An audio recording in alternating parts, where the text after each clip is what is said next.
Okay, so the very first thing you're going to do when you pick up a gun, and we're going to load this gun, and we're going to do a press check to make sure that there's a round in the chamber, and then we're going to have you unload the gun. So the key things you have to remember is that you have to have that gun pointed downrange into the berm down there. So don't point it up high, don't point it down low. It's going to be pointed in a safe direction. So when you first reach down and pick up the pistol, what you want to do is you want to pick it up, get a good grip on the gun, keep your finger straight, and put your finger right on the frame of the gun. Yep. So go ahead and pick it up, finger straight along the frame of the gun. Yep. And then you can bring it back up. Now point it downrange. Now you're going to take the magazine in your left hand, and you're going to put your index finger, the tip of your index finger, right on the top bullet on that magazine. So it's going to be on the face of that bullet. So turn it like this. Now, under stress, we want to train like we're under stress and we have to do this. So you can control your body movements better when your hand's back close to your body. So what I like to tell people is to take your bicep and push that right into your side. So that way, if you have to reload, even if you're moving, it's going to stabilize your arm a lot better. So cant the gun just a little bit, making sure it's still tracking down range in a safe position. Move your little finger, insert your magazine into that mag well, and then you want to hit it in pretty good with the palm of your hand. Now there's a couple of different ways you can slingshot or power stroke your slide forward, and all we're doing is we're pulling a little pressure back on this slide so the slide catch lever drops underneath out of that groove. And then since there's a recoil spring in here, that's going to do all the work for you going forward. So all you have to do is reach over the top just like this, pull back with your left hand and let it go, and it's going to seat that round. So go ahead and do that. Yep, perfect. So now what we have to do is we have to do a press check to make sure that the bullet got off the top of that magazine into the chamber so it's ready to fire. So if you turn the gun to the left, release this hand. Now see how your index finger is straight? So now if you're going to take your left hand, you're going to come in a 45-degree angle and you're going to pinch that slide, but be careful that your skin doesn't get in front of the barrel of that. So yeah, no, when you pull that slide back, your trigger finger is going to stop that process when thumb touches your index finger. That's going to open up a little space in the ejection port, so you'll be able to look in there and see if there's a shell casing made it in the chamber. So go ahead and do it. So when you look right down there, cant the gun up just a little bit, you can see the silver casing in there.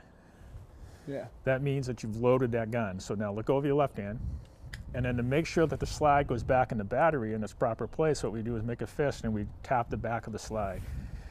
Sometimes that will be dislodged a little bit, and this little tap of that will set it back. Now that gun's ready to fire. So now let's unload it. It's a lot of responsibility.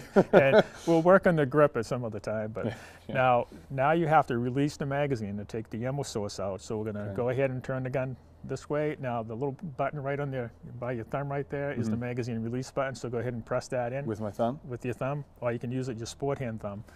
Glock mag releases are sometimes funny. So if you press that in, that's going to release the mag, so go ahead and pull the mag out and go ahead and set that on the table.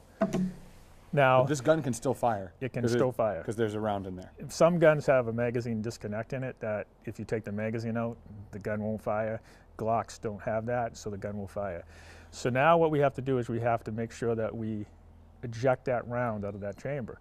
So the best way to do that is just like you released it, go ahead and grab it, and I want you to pull back really hard and spit that round out of there. And let it fall right on the ground. Now, the reason why you eject the round like that is that it tests the extractor. The extractor is a little arm in there that pulls that bullet or that shell casing, if a bullet's already been fired, back. And then the ejector, little stem comes up and hits it, makes that bullet fly out of there. So every time you do that, you're doing a function check to make sure that those pieces are still operable. I've had 2 or 3 of them break over the years, so it can cause you major problems if you don't test that. So now you have to lock the slide to the rear. Now you see the slide catch lever. So now you have to change your grip. So you have to slide the tip of your thumb right up underneath that slide catch lever. Right there? And now apply pressure up on that.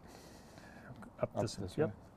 Now take your left hand and grab it with your thumb right on the slide and knuckle on the other side and pinch that. And pull back? Pull back and drive your gun hand forward, and that's going to block that back. So make sure you push upward pressure up on the slide catch lever. That's hard for me. Your thumb's sliding off the lever, so make sure you get right underneath that lever and push that up and keep that up. Well, this is unloaded. I mean, I still got to point it down range, but I can get a little more. Perfect. So now you lock your slide to your rear. Now you do visual inspections by looking down into the ejection port to make sure that there's a big black hole in there and there's not a bullet in the chamber, and making sure that there's not a magazine in the mag well. Right. And then once you've done that, you've made that weapon safe. We still don't point it at anybody because we have to treat that gun. We're creatures of habit. If we point that gun at somebody, then we're going to point a loaded gun at somebody. Right. So now that that's in your hand, that you have to have, it's got all your full attention. Now you can put it on the table with the port facing up, so anybody can look at that gun and see that it's empty without even touching it. Make sense? Yeah. And the next thing to do is shoot it.